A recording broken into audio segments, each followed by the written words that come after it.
Welcome to Sage and Brush Watercolor again. We left off last time.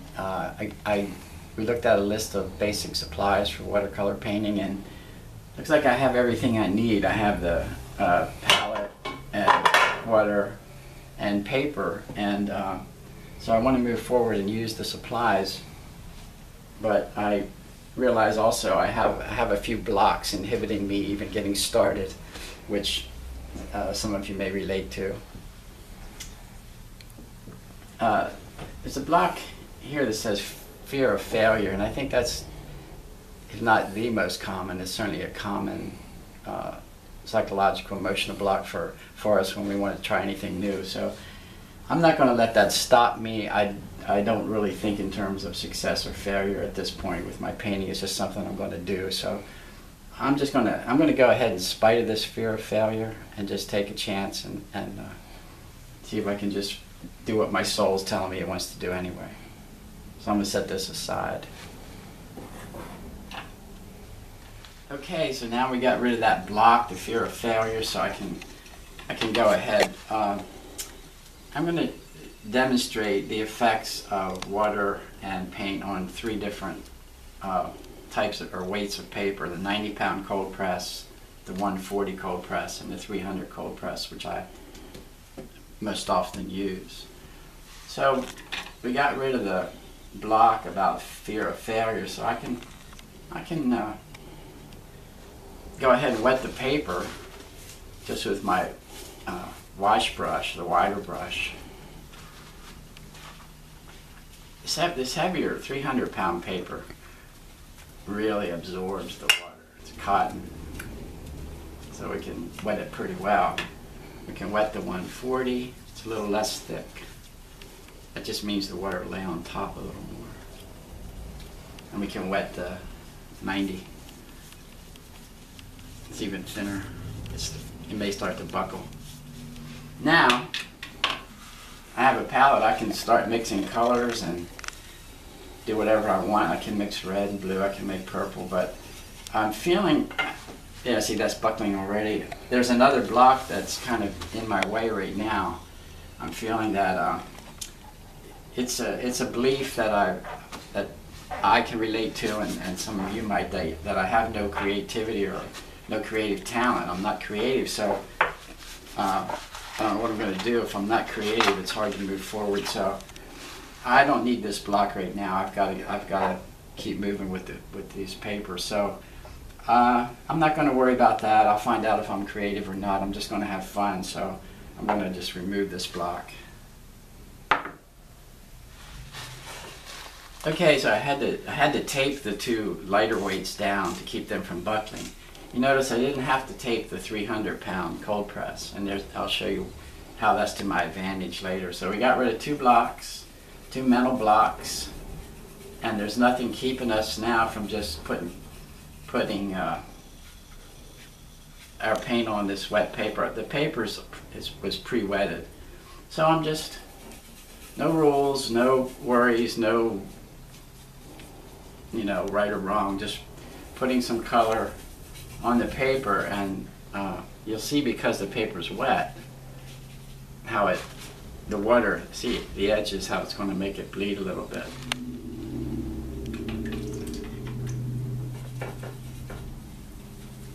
So you notice with the brush what happens if you do a sweep. You can do a sweep like this, or you can do dabs. You can do dabs if you want, even over top the sweeps. No rules, no, it's just fun. It's just, you don't even have to think to do it. You can do swirls, any direction. You can put color over color. I'm not trying to make an abstract painting. I'm actually not trying to think at all. Just doing this. You just want to see how the paint reacts with the water and the paper. Or if you want to take, now the paper meanwhile is drying gradually. If you want to put paint on your brush with not much water on the brush, you get sort of a a little different. If it doesn't quite bleed as much because you don't have as much water on your brush to begin with. I have the three results of the painting experiment: the 90 pound, 140, and 300 weight. Now I'm going to pull the 140 out.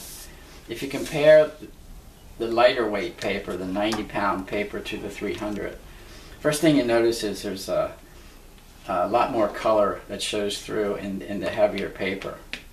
The initial reds that I put down are still here.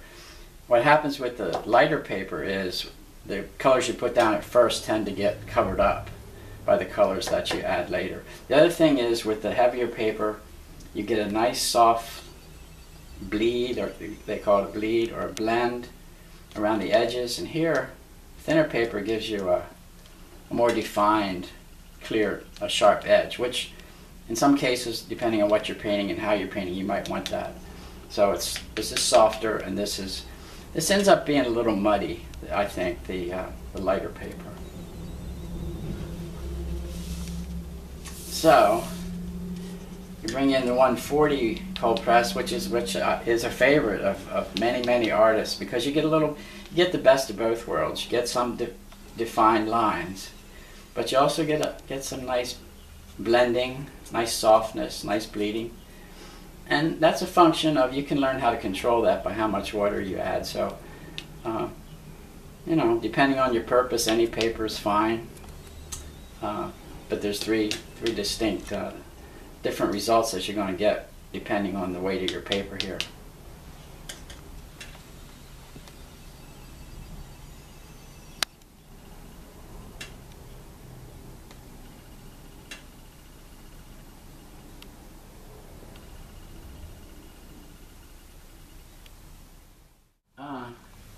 Okay, that was fun. Now there's one more block.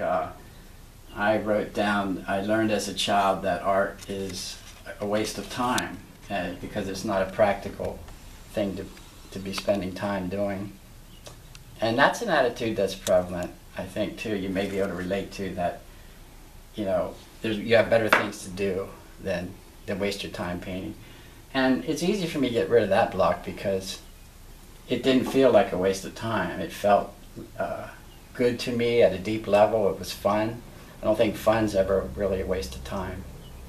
And I learned, you know, we learned how the different paper handles paint and water. So now we got the blocks are not in our way, and you understand you may have different blocks, or you know, you may not have any. But even if you have 100 blocks, I suggest just go ahead anyway. And now we're all set up to decide what paper to use and what we want to paint next. And now we have some familiarity with how to use the basic supplies. So stay tuned for that. We'll see what that's going to be about.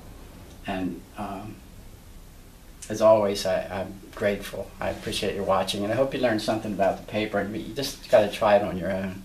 There's no substitute for just actually throwing yourself into it and practicing.